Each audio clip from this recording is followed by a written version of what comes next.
Hello everyone, this is Colin once again. I'm making this video. It has nothing to do with my previous two videos, so breath of fresh air from that topic. But I will be, just for those of you who have been watching my past two videos, or my two most recent videos that I made in the same night, entitled My Comparative Religion Class, and the other one is called the Exodus Research Project. I'll be doing, continuing that sort of discussion on my blog. I'm going to post articles on my blog about information regarding that topic, and I want to thank everyone who has been talking to me about the subject for all the information, your thoughts, comments, support, criticism, links, everything. It's all been really great. Thank you. But this video might seem incredibly random, but a subscriber of mine wanted me to do a video and asked me if I could do a video about Bible versions, versions that I thought were the best, without my own opinion, without my own, at least my own, not my own personal thoughts. In other words, my own biases, I guess, is how I could interpret that comment. And I find that kind of difficult because I'm not a biblical scholar, and I'm not a student of the of Hebrew or Greek, and so because I have that limitation in my knowledge, I can't really assess this topic in a manner in which someone who is a scholar of language or biblical scholarship could probably tell you.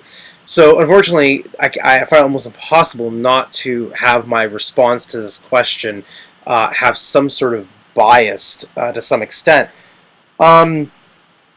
So, in my opinion, having said that, I really think that when studying religious texts, and I've learned this by my own independent study, and also from academics and talking with them, that I feel that the more information you can obtain about a topic, is the best. I mean, why not? I think that's sort of one of those things that if you just read a text and you're like, okay, I'm done, and you put it down, and you don't try and get a more of an in-depth context, that I think is something that everyone should strive for. So I've always been told, studying with anybody who is an academic, that to consider who wrote the text, the audience for the text, historical context, the authorship, etc. And so I find that Bibles that have a lot of commentary are really beneficial. And also another criteria I think is that literalism, because the thing is that translation is a pain, from my understanding. I can't say that I've actually translated anything in my life, but pain is a pain, and it's not easy. And you talk to anybody who studies language, they'll tell you it's not an easy thing to do. And so if you look for the most literal translation, the most extensive translation, the one that doesn't just do these little flimsy, biased, we'll just throw this word in here, but one that actually attempts to capture the essence of the original language in English, or whatever language they're translating to, I also think that that's a criteria that one should judge translations on anything, but since we're talking about the Bible in this video, the Bible. I also think that having a lot of information, the more text possible of a certain scripture, is also a qualifier to conclude what a good version of the Bible is. So having said that, I'm going to start off with a couple that will overlap in this. So I have here, this is the Access Bible. Now, this is an interesting Bible. It's the New Revised Standard Version, but what's great is that this is technically, it has the Apocrypha of not only the Catholics, but also the Greek Orthodox. And so if you're looking for a Bible that has basically the three branches of Christianity, and I'm talking about major umbrellas here in this statement: Catholicism, Greek Orthodox, and then basically the umbrella of Protestant Christianity. This is a good Bible. The translation is the New Revised Standard Version tends to be considered the the uh, the version that is probably the best as far as what you can come across as a common version or common translation. Um, it's based on the earliest manuscripts of the Bible, and so I think that's also a criteria that, if you're going from the earliest texts, that's also very important. So again, this is the Access Bible, New Revised Standard Version, and so this is this would be one that I would recommend. Another one is the Learning Bible, and I don't even know if this is in print anymore, but this is great because it has this is a contemporary English version, so it's sort of like the the NRSV. But what's great about this is that it comes with all of this extra information. So you have these sidebars here that have, and they're color coded and they have different symbols, and each one is referring to either history, symbolism, language, customs. It has photographs. So this is I'm not sure what this is here. I have no idea what that is, but it's, pictures of objects, paintings, and what it does is it just gives you extra information. It has, for example, the concept of heaven. It has this. Oh, this is not even part of the Bible. I mean, this is not even scripture here. This is just a huge description of heaven. So, and they have various things like this. So I don't even know if this is in print, but if you can find one. I mean, I've used this on multiple occasions when making my videos. It gives a history of translating the Bible, how the Bible came to be in the very beginning. And so this is a very honest, what I find to be a very honest version of the Bible. And also, I believe it has been endorsed by the American Bible Society. So this is definitely for someone who's very interested in biblical scholarship as a layman. Another one, this was recommended to me by a Jewish acquaintance of mine. This one here is the Ancient Roots Bible. This is the Old Testament, and I don't know if the New Testament is out yet. What's unique about this particular Bible is that it is a literal translation of the Bible. What I mean by that is that they went to the earliest manuscripts, but they tried, as I explained earlier, they tried to capture the essence of the Hebrew in the English language, and it's translinear in that their goal was so that you don't have to keep cross-referencing. Well, what does this word possibly mean? What does this word possibly mean? What could this word possibly mean? They have done such a great job of dealing with the text, that the translation of the text, that you don't need to do that. It is such a great literal translation. They also, in parentheses, will explain things to you right there in the text. So, for example, I'm reading from Genesis chapter 32, verse 30.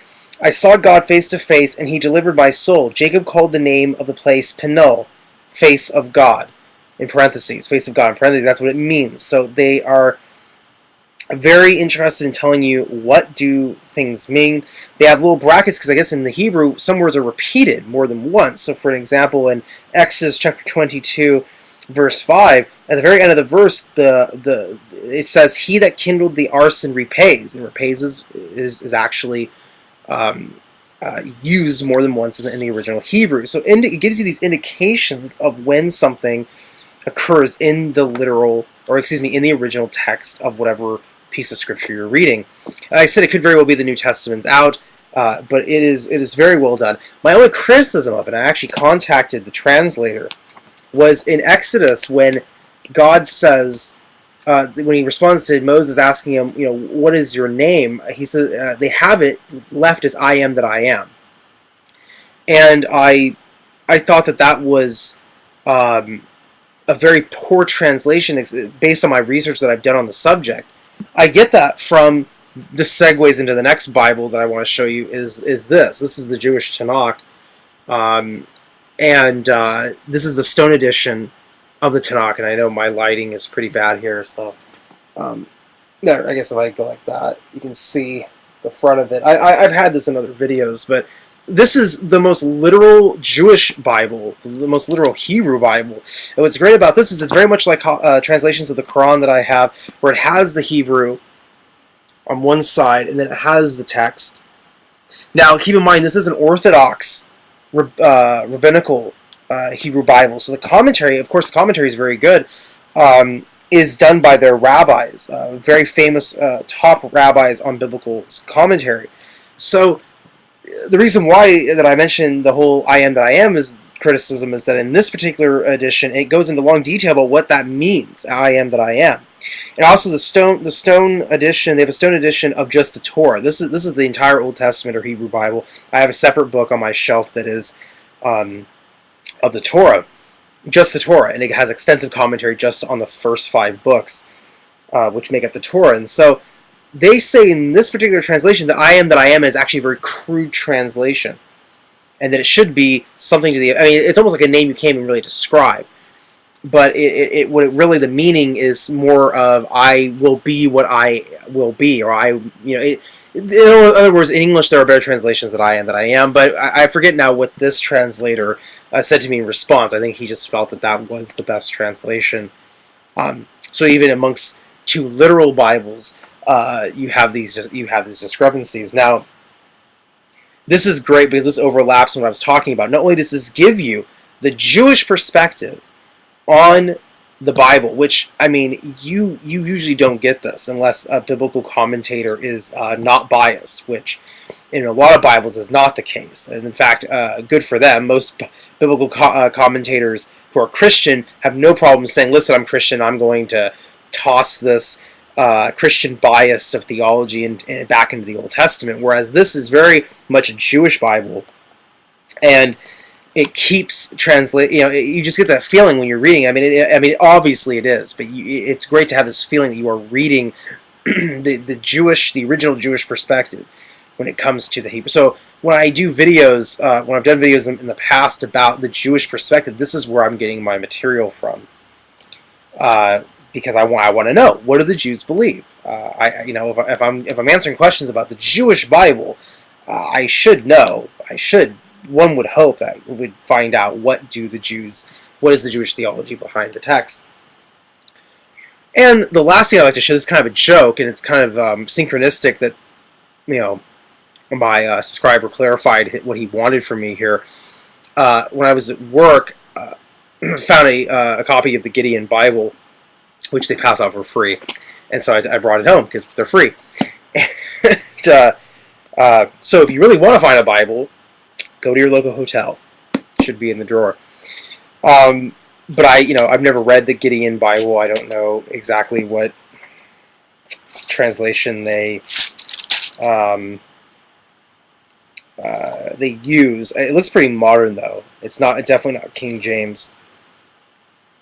But anyway, I hope this has helped. I mean, I tried to answer this as best as I could without really saying, well, again, preferences are going to come through, and I didn't really see an easy way of going about this, but for different things you're looking for in a Bible, these I believe are the best representations of what, if you're looking for literalism, commentary, extra commentary, if you're looking for a Christian perspective, a Jewish perspective.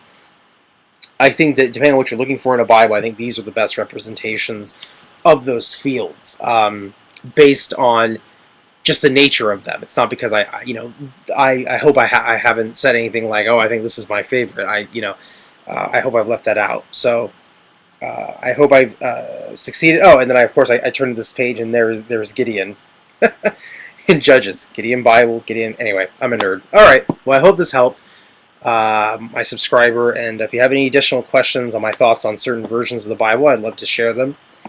And yeah, I hope this helps. So thanks, and peace be with you all.